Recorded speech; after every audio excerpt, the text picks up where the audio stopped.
नमस्कार साथियों, मैं सुनील कुमार स्वागत करता हूं मेरे YouTube channel technique teacher Sunil में। साथियों, जो पुलिस डिपार्टमेंट में जो साथी कार्यरत हैं, उनको जो इमूवेबल प्रॉपर्टी रिटर्न यानी अचल संपत्ति का जो विवरण है भरा जाना है, किस प्रकार से वो अपनी अचल संपत्ति का विवरण भरेंगे, किस प्रकार से अपनी प्रोफाइल अपडेट करेंगे, इसके संबंध में मेरा वीडियो है, तो वीडियो को पूरा देखें। अगर वीडियो पसंद आए तो इसे लाइक शेयर कर दें, और अगर आपने मेरा यूट्यूब चैनल सब्सक्राइब नहीं कर रखा तो चैनल को अवश्य सब्सक्राइब कर लें।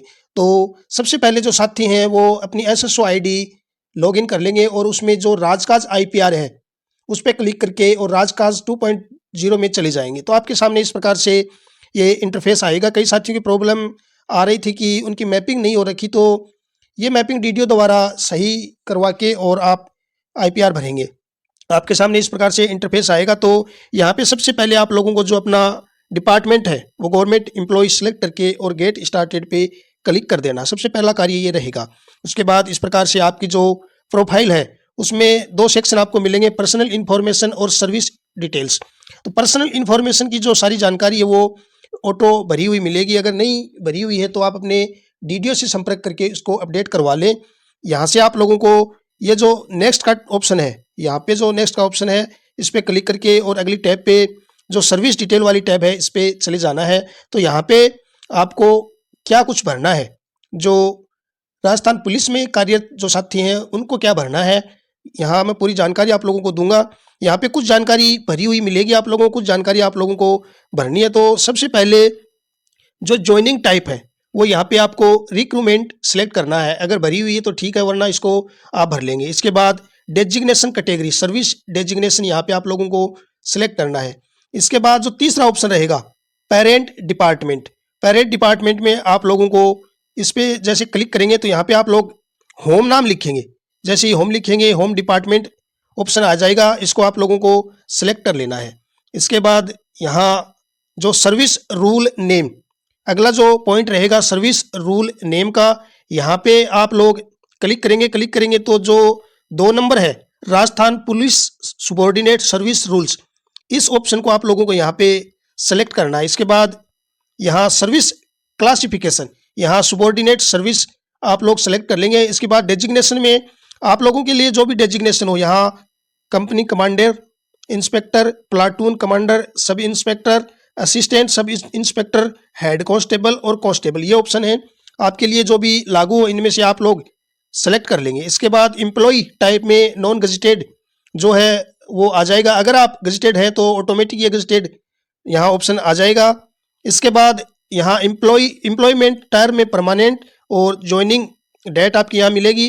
करंट पोस्टिंग ऑफिस, ये जो करंट ऑफिस है ये आप लोगों को सर्च करना है। सर्च करने के लिए मैं आप लोगों को सही से बता दूंगा। सबसे पहले आप लोगों को यहाँ जो सर्च का ऑप्शन है, ध्यान दें, यहाँ पे जो सर्च का ऑप्शन दिया हो इस पर क्लिक करना है। क्लिक करेंगे आपके सामने इस प्रकार से एक नया पेज ओपन हो जाएगा। यहाँ पे आप लोगों को गवर्नमेंट ऑफ राजस्थान और ऑर्गेनाइजेशन में होम डिपार्टमेंट, और ऑफिस में आपको अपना ऑफिस नाम यहाँ दर्ज करके मैनुअली यहाँ पे दर्ज करना है और सर्च पे क्लिक करना है। अगर आप लोगों का ऑफिस यहाँ पे आ जाता तो अच्छी बात है, अगर नहीं शो करे तो नीचे एक ऑप्शन आएगा not found in the list, तो इस पे आप लोगों को टिक करना है। टिक करने के बाद जहाँ पे आप कार्यरत हैं, जिस थाने में, एसपी ऑफिस में या जहाँ भी आप वर्तमान में कार्यरत हैं, वो आपको मैनुअली यहाँ पे भरना। भरने के बाद यहाँ से सेलेक्ट पे क्लिक कर लेना है। जैसे ही सेलेक्ट पे क्लिक करेंगे आपका जो ऑफिस है वो यहाँ पे करंट ऑफिस जो है वो पोस्टिंग ऑफिस वो यहाँ पे आ जाएगा। इसके बाद आप लोगों को अपनी बेसिक भरनी है,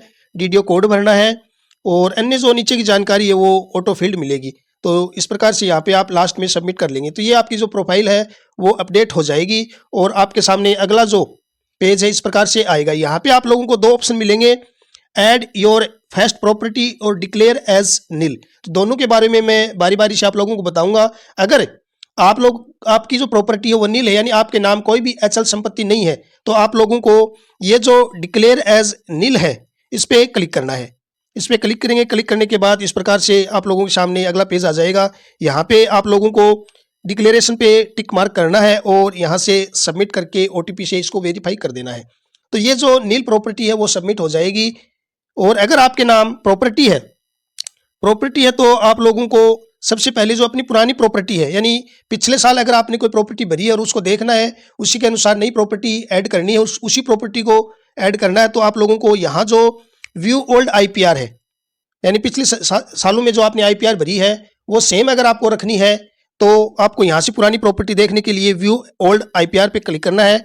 इसके बाद यहाँ पे अगला पेज आ जाएगा। इस पे यहाँ आपकी जो एम्प्लॉय आईडी है वो भर के और सर्च पे क्लिक करेंगे। जैसे ही सर्च पे क्लिक करेंगे आपके सामने जो पुरानी भरी हुई आईपीआर है वो इस प्रकार से शो करेंगी। यहाँ से आपको अपनी पुरानी आईपीआर डाउनलोड कर लेनी है और आपको इसका प्रिंट ले लेना है या पीडीएफ में आप इसको देखेंगे, आराम से इसको समझ लेंगे। इसके बाद आपको पुनः बैक आते हुए यहाँ add your property, first property पे क्लिक करना है। यहाँ आपके सामने प्रॉपर्टी ऐड करने के लिए ऑप्शन आ जाएंगे। तो यहाँ पे मैं आप लोगों को बता देता हूँ जो प्रॉपर्टी टाइप है इसमें आप अगर आपकी प्रॉपर्टी एग्रीकल्चर की है, कमर्शियल की है, रेजिडेंशियल की है या इंडस्ट्रियल की, इनमें से जो भी आपकी प्रॉपर्टी है वो सिलेक्ट कर लेंगे।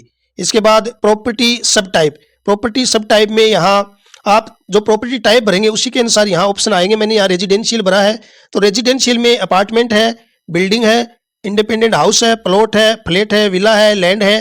तो इनमें से जो भी यहाँ लागू हो वो आप लोग सेलेक्ट कर लेंगे। इसके बाद अगला जो ऑप्शन है प्रॉपर्टी एड्रेस, तो यहाँ पे आपकी प्रॉपर्टी रूरल में है या अर्बन में, यानी ग्रामीण क्षेत्र में, शहरी क्षेत्र में, जो भी यहाँ आपके लिए लागू हो वो सिलेक्ट कर लेंगे। इसके बाद प्रॉपर्टी का पूरा एड्रेस बारी बारी से भरेंगे। Address line 1, address line 2, pin code, country, state, district, city और आगे अगर डिजिपिन आपके पास है, यहाँ डिजिपिन से लेटीट्यूड और लॉन्गिट्यूड यानी अक्षांश और देशांतर जो उनका जो सही मैप में लोकेशन है वो यहाँ पे आ जाएगी। इसके बाद नीचे थोड़ा आप देखेंगे तो यहाँ ओनरशिप डिटेल भरनी है, यानी ये जो प्रॉपर्टी है ये आपके खुद की है, अपने डिपेंडेंट के साथ है या जॉइंट है आप लोगों के साथ। तो यहाँ पे ये जो आप लोगों को सिलेक्ट करना है। इसके बाद अगर आपके पास इसका कोई डॉक्यूमेंट है तो वो यहाँ डॉक्यूमेंट भी अटैच कर सकते हैं, जैसे उसकी जो रजिस्ट्री है या और कोई अन्य डॉक्यूमेंट है वो यहाँ पे सेलेक्ट कर लेंगे। इसके बाद थोड़ा और नीचे स्क्रॉल करेंगे तो जो फाइनेंशियल डिटेल है वो यानी मैनर ऑफ एक्विजिशन, यहाँ आपको ये चीज़ें हैं वो भरनी है।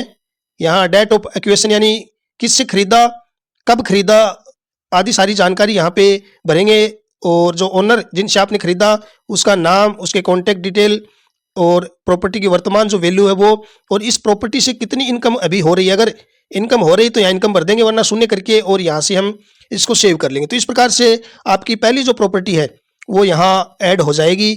इस प्रकार से आप लोगों के सामने ये जो प्रॉपर्टी मैंने ऐड की है उदाहरण के लिए, तो ये प्रॉपर्टी यहाँ ऐड हो जाएगी। अगर इसी प्रकार से और आपके पास प्रॉपर्टी है तो यहाँ ऐड प्रॉपर्टी पे क्लिक करके और इसी प्रकार से सारी जानकारी आप भर देंगे और उसको सेव कर लेंगे। इसके बाद आप लोगों को ये जो डिक्लेयर आईपीआर है, यानी सभी जो आईपीआर आपकी भरने के बाद यहाँ से आपको डिक्लेरेशन देना है, इस पर क्लिक करना है। क्लिक करेंगे आपके सामने ओटीपी आएगी। ओटीपी दर्ज करने के बाद प्रॉपर्टी आपकी जो है वो भरी जा चुकी होगी। अगर आपने जो प्रॉपर्टी भरी है उसमें आपको लगे कि कुछ संशोधन रह गया तो यहाँ से अपडेट एंड सबमिट आईपीआर पे क्लिक करके इसको अपडेट भी कर सकते हैं। और अगर प्रॉपर्टी बिल्कुल सही भरी है आपने तो उसका प्रिंट लेने के लिए आप थोड़ा नीचे देखेंगे तो यहाँ प्रॉपर्टी वैलेट और हिस्ट्री 2 ऑप्शन मिलेंगे। इस पर क्लिक करेंगे। इस पर क्लिक करने के बाद यहाँ 3 डॉट मिलेंगे, यहाँ आप प्रॉपर्टी देख सकते हैं, उसका प्रिंट डाउनलोड कर सकते हैं।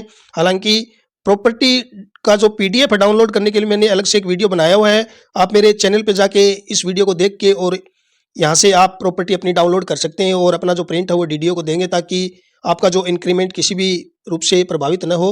तो साथियों, जो राजस्थान पुलिस में साथी जो कार्यरत हैं उनके लिए प्रॉपर्टी रिटर्न किस प्रकार से भरेंगे और अपनी जो प्रोफाइल में क्या क्या अपडेट करेंगे वीडियो के माध्यम से मैंने बताई। वीडियो अगर पसंद आए तो अपने अन्य साथियों को अवश्य शेयर कर दें और अगर आपने मेरा यूट्यूब चैनल सब्सक्राइब नहीं कर रखा तो चैनल को सब्सक्राइब करके बेल आइकन अवश्य दबा दें।